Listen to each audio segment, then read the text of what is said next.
Hey Ringside crew. Welcome to the internationally known Dudes at Ringside podcast. And now here's your host, Joe, Panther III. Hello, fans and friends of the wrestling world. This is Angela Armstrong, your new host of Dudes at Ringside, coming at you live from Dallas, Texas.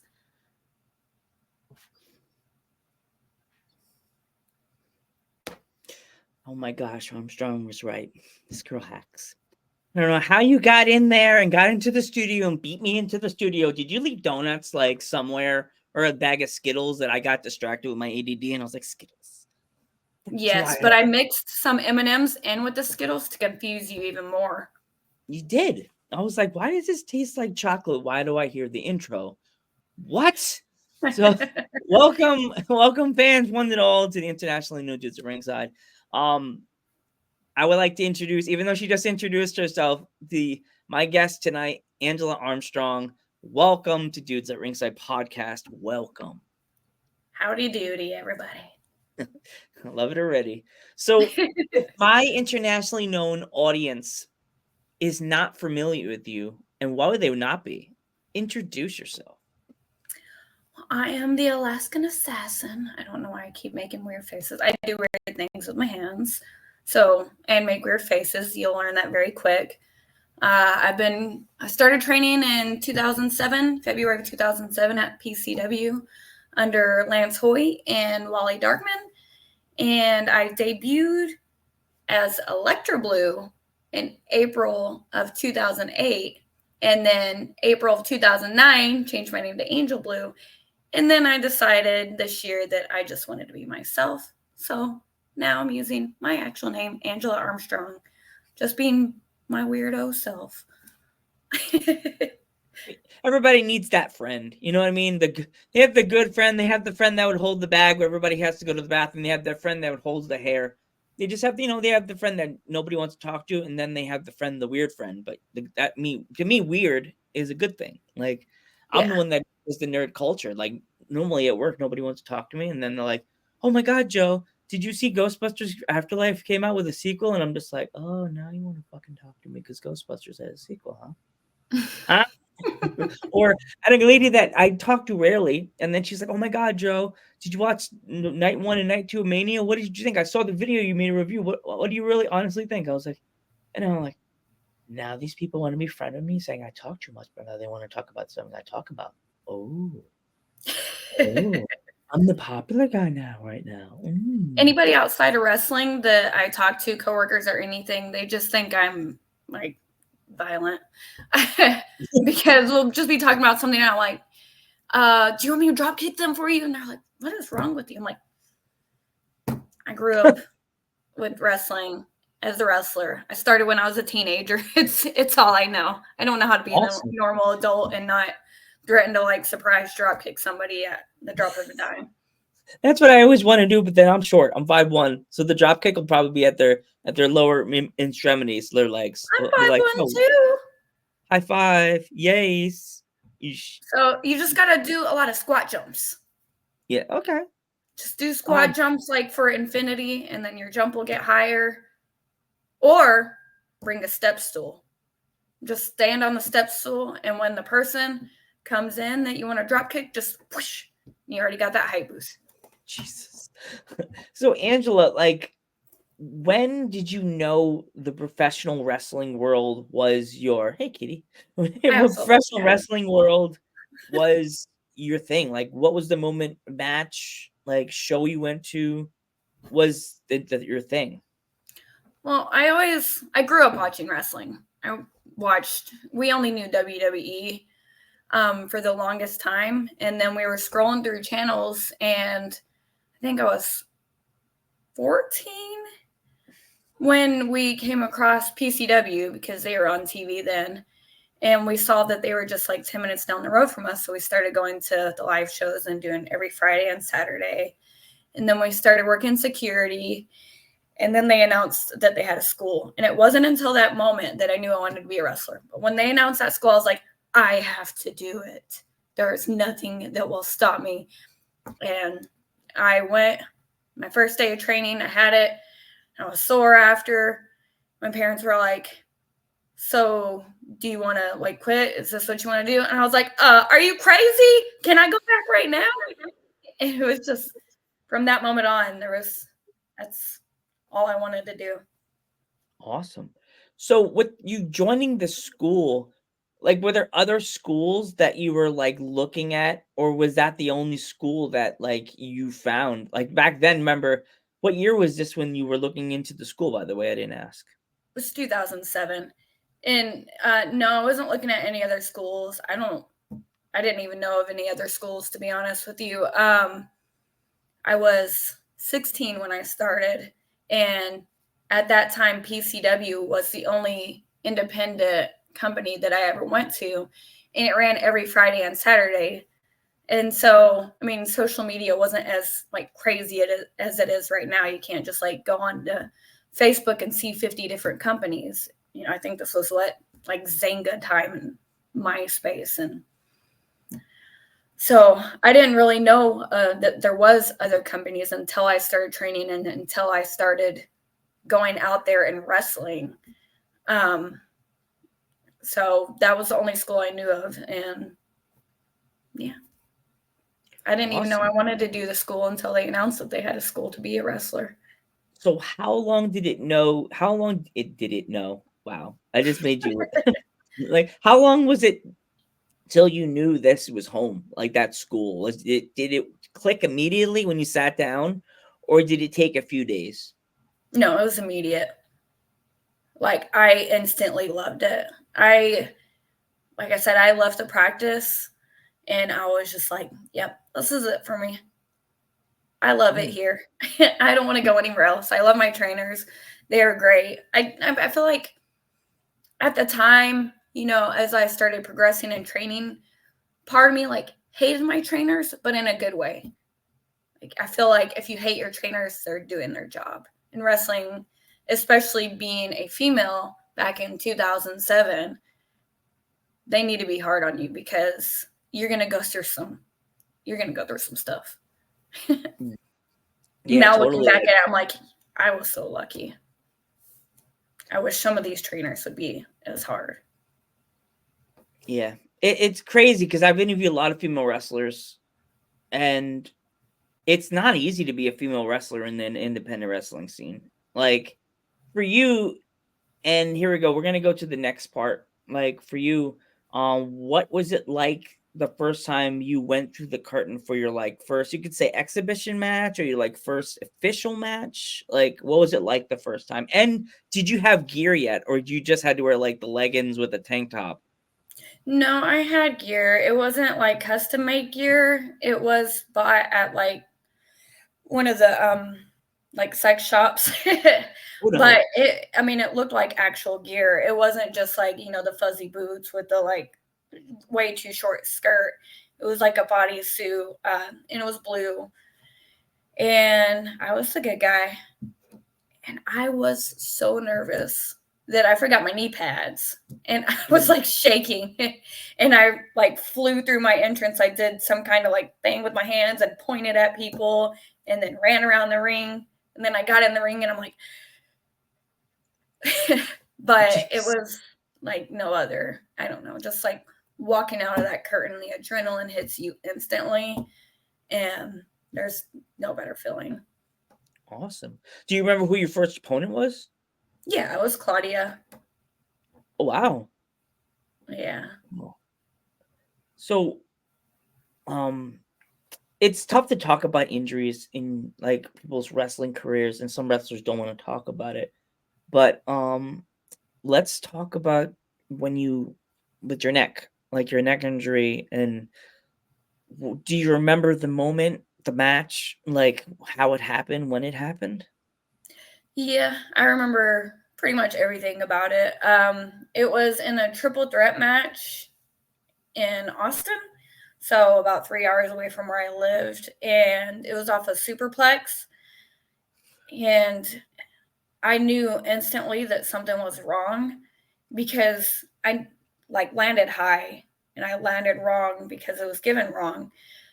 And you can see even in the video, as soon as I hit, I instantly go like this and then fall over, and I couldn't breathe. It felt like the air was knocked out of me. And I've never felt like that before from like landing too high. You know, when you get like hit in the rib cage or something, yeah, like, or the sternum, it knocks the wind out of you. But the wind was knocked out of me. And like my arms felt a little numb, but then it was just like pain. And I still wrestled for like 7 minutes after. Like, I took a suicide dive, I took a kick in the head, all this other stuff. And I was fine. Like, I was able to make it through the match, and kind of my adrenaline pitted off to the side.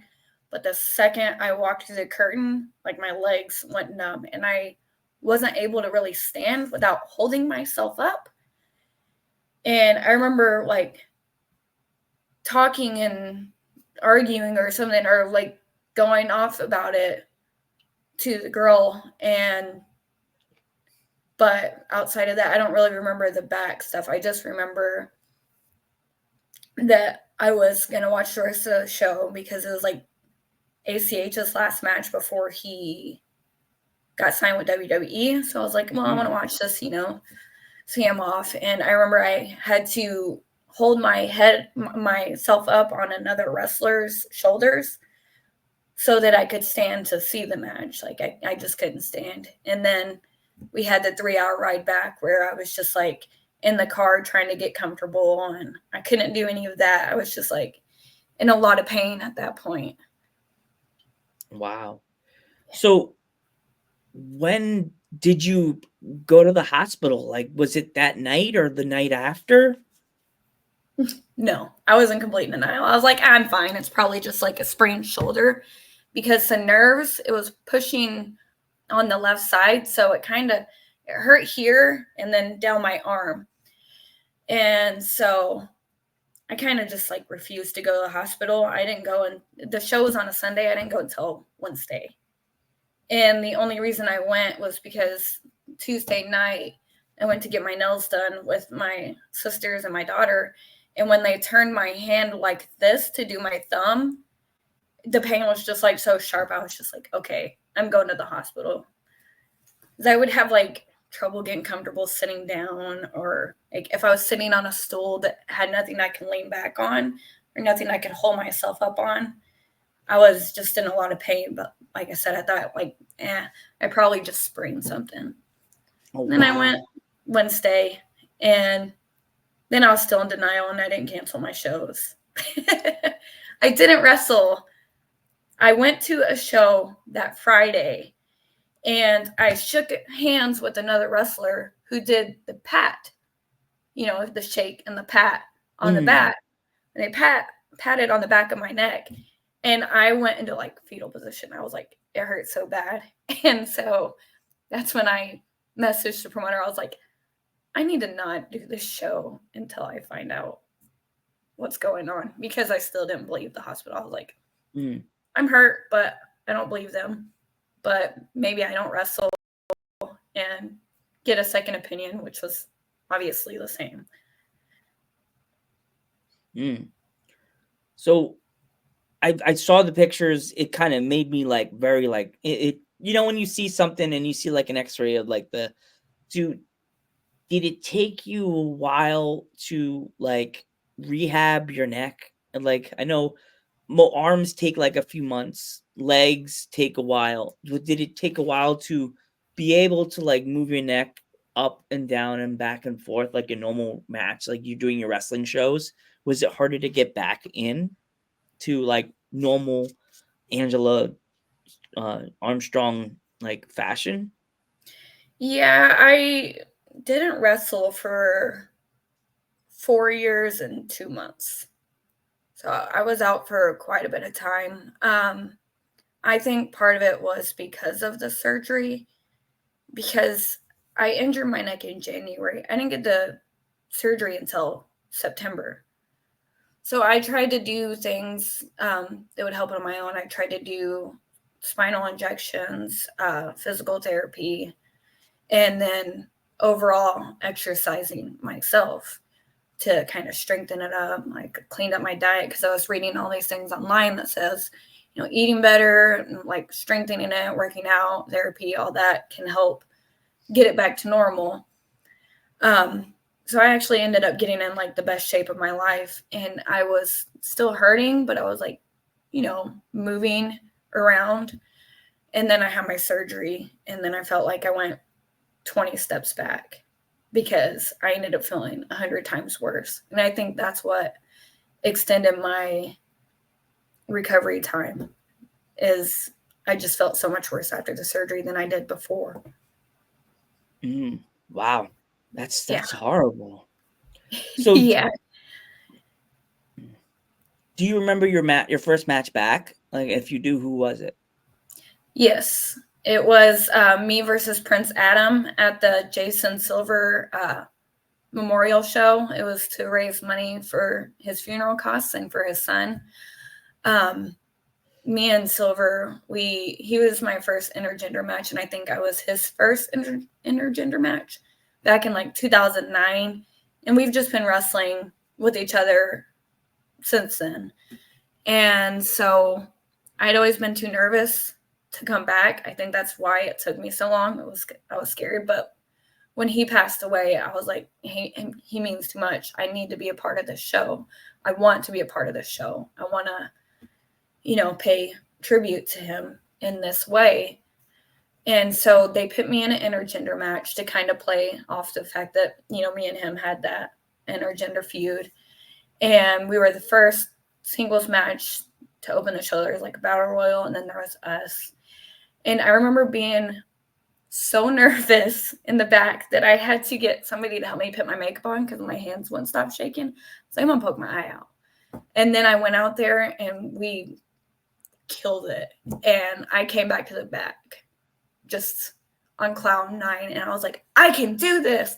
And I never left since then. So it wasn't even like a plan to come back. It was just, I did it. I got over that like hump. And then I was like, I'm going to take bookings now. Awesome. So I was looking at the video you sent me, your video package. I call it because I do YouTube's video package. That's what I call it. A fun package, Packages are big, packages are small. But I watched the package you sent me. Wow, that's not bad.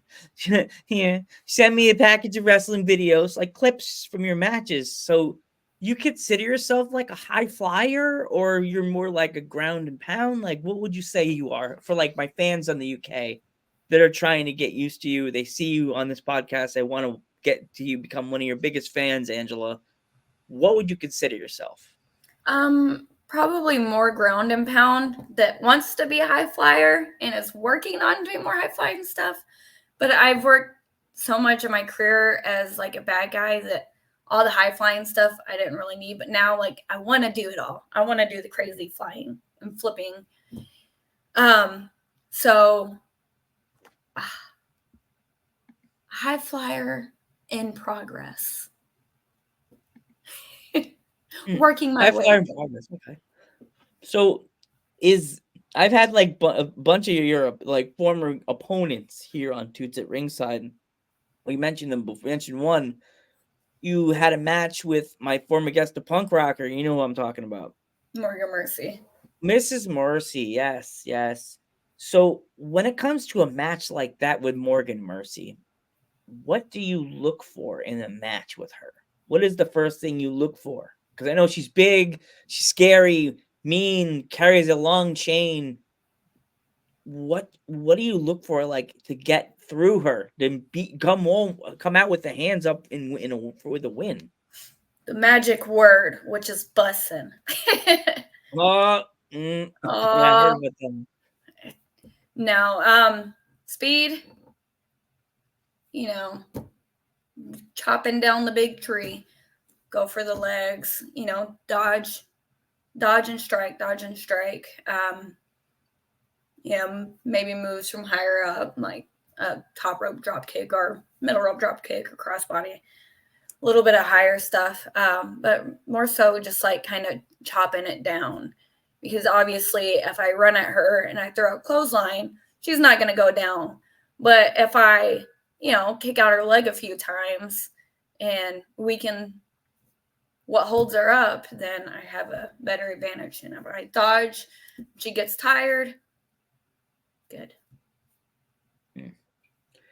Is there any other place in the world or within the country that you have not been to that you would love to come to wrestle? Japan. Always Ooh. Japan. I want to go to Japan. I want to go to Canada. I was supposed to go to Canada this summer. I broke my neck. So I was like, Mexico. I want to go to New Zealand just because I did a book report on it in 3rd grade and I always thought it was beautiful.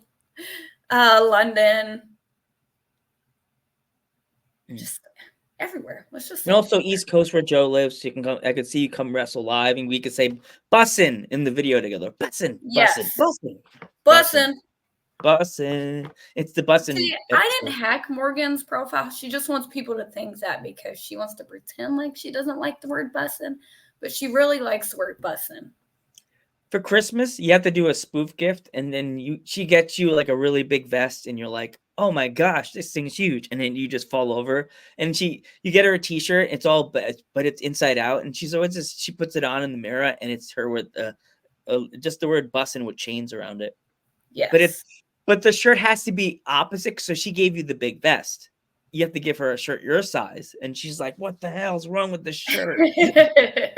I'm gonna get her one of those like teddy bears. Ooh, no, the cards that open up and sing. Yeah. And it's gonna open up and it's just gonna be me in the most obnoxious voice, like bussin'. Just horribly terrible. You just have to take a picture of me and you like this, and it says bussin'.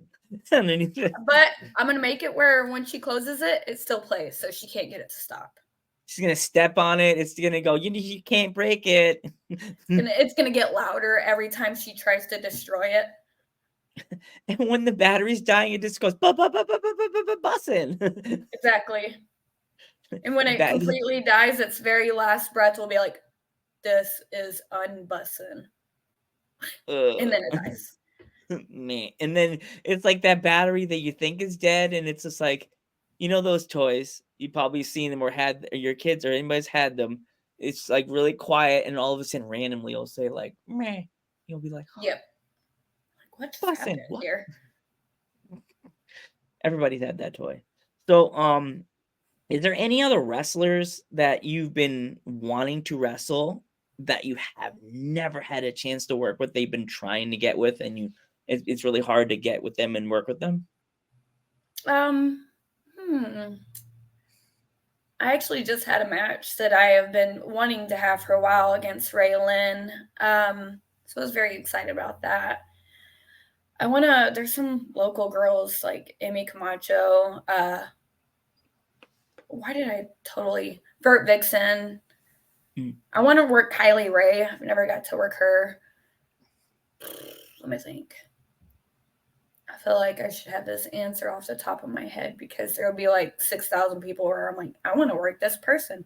And then you ask me, I'm like, I think Emily Cruz is from Texas too. Emily Cruz? Emmy?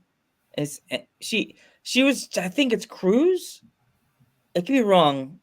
I can't think of her. I have to look her Instagram up and I'll send you her handle. I think she's from the same area as you, but I could be wrong.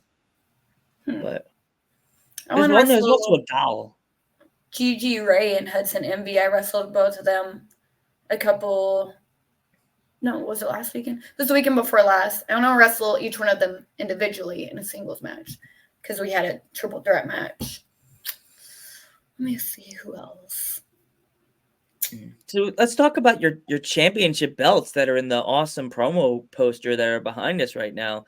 Like, what was it like the first time you won your championship? The first one before, one at a time. What was it like to win either belt? Like,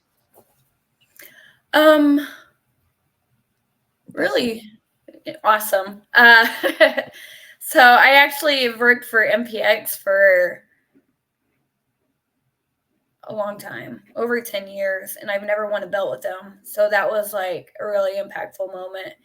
And the tomahawk one I won a couple of weeks before in a like career versus title match. And that one, I think that was my, outside of a couple weeks ago, that was my last match as bad guy. And the crowd was like booing me so loud, and it was so great. And they were just there for it. And it was a good match. And I don't know, it's just really exciting that these companies put their trust in me to lead their women's division.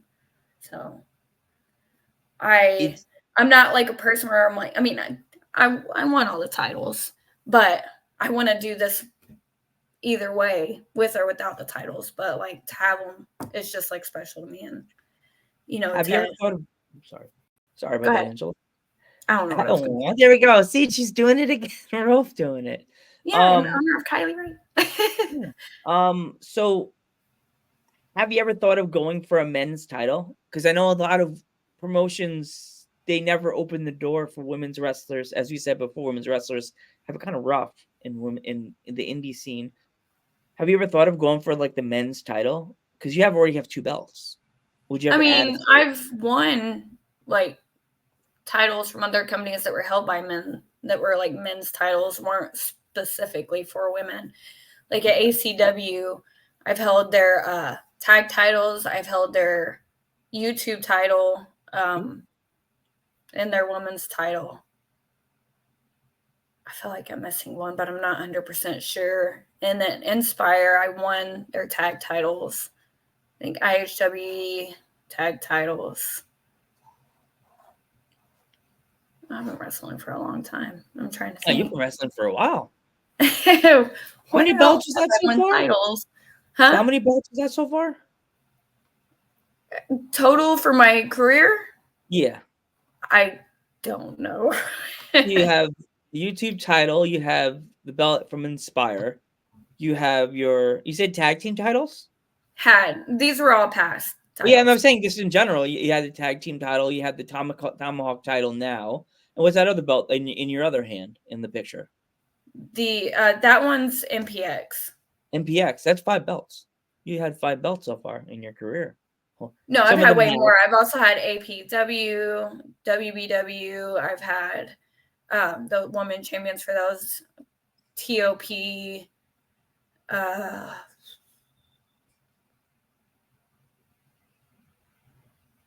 There's more. I was trying to put it down. See, that's something good to know. Like to have, everybody has, like wrestlers would be like blah blah blah champion, like 15-time champion. That'd be a good thing, the accomplishment for some people. Like they feel like I have had blah blah blah this like 10 titles in my career, but not all the same one. Like I'm not like Ric Flair 14 time, but yeah. So definitely, and if my fans would like to pick up any merch, sorry. TCW as well. That one just randomly popped in my head. So at least 9. Awesome. That's awesome. I'm so proud of you. Congratulations, Angela, on that. It's so awesome. I love hearing accomplishments and championships. So if my fans want to pick up anything of Angela Armstrong, where can they find it? Through me personally, because I just had my first batch of Angela Armstrong merch made. So I have shirts, koozies, and 8x10s all for sale, but all through me. So you can message me on Facebook. I was about to say MySpace, Instagram, Twitter, TikTok. I have all of it. I have TikTok too. I actually put the video you sent me with all your clips on TikTok. I need to make more TikTok videos. I used to make 100. Well, when this episode's done, I'm going to send you a bunch of clips from the episode through StreamYard, through Instagram, so you'll have like some clips to play with and send and have fun with them. I may put them on Instagram like after your episode airs. But since this episode will be airing in November, and this is Thankful for Wrestling Month, what are you most thankful for within the professional wrestling business? Within wrestling, just my ability to be able to do it again.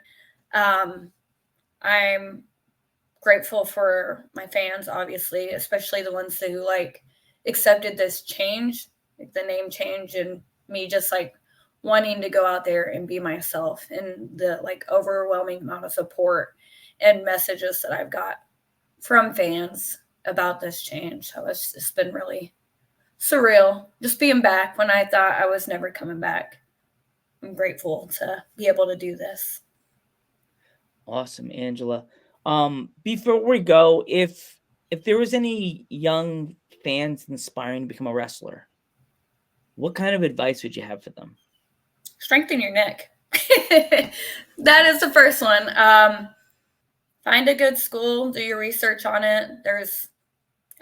You have the ability to do the research. I didn't, but luckily I was blessed with a good school, which is not around, so I can't recommend them anymore. But do your research, find a school that's right for you, and get a gym membership, and work on cardio, work on strength, work on all of it, because you're going to need it.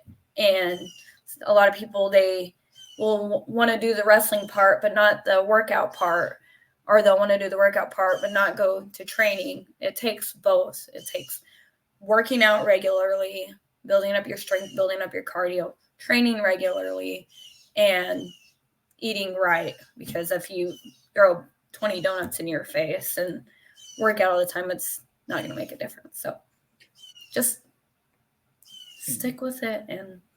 But what if it's like a really yummy Krispy Kreme donut, or someone says, I bought you a box of Dunkin' Donuts? You're like, I can't, but they look so yummy. Buy me a box of crispy donuts on my cheat day. Yes. My buddy Jay Beans on the scene, the Balor Club guy, Ghostbusters, they did the 40th anniversary at Krispy Kreme, and they just came out with the donuts. I don't know if you've been seeing that on social media. I haven't ate them yet. My friend Beansy want me a box, and I'm scared out of my brain to eat it. I'm like, I don't want to die into diabetes. Right. Anytime I order anything from Starbucks, I tell them I want like a diabetes amount of caramel. You've already become my favorite guest of this year right now, because you're so my energy. We become best friends, Angela? Do we just become best friends? Yes. Want to go to karate in the garage? What's the garage?